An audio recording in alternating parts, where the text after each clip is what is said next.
नागपंचमीला भावाचा उपवास का करतात यामागे सत्तेश्वरी आणि सत्तेश्वराची एक लोकप्रचलित कथा सांगितली जाते। सत्तेश्वरी नावाची एक देवी होती।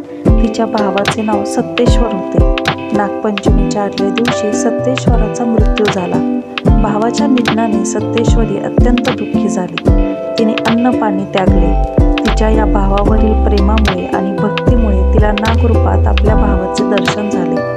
सत्तेश्वरीने त्या नागाला आपले भाऊ मानले आणि त्याची मनोभावे पूजा केली।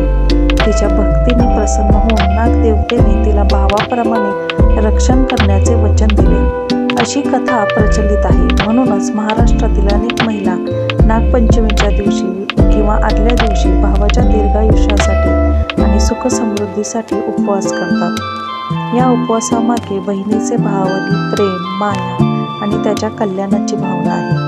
माझ्या भावाला दीर्घायुष्य लाभावे, त्यांना कोणतेही संकट येऊ नये, त्याचे आरोग्य चांगले राहावे आणि नागदेवतेची कृपा त्याच्यावर सदैव राहावी, अशी प्रार्थना या दिवशी केली जाते। धन्यवाद।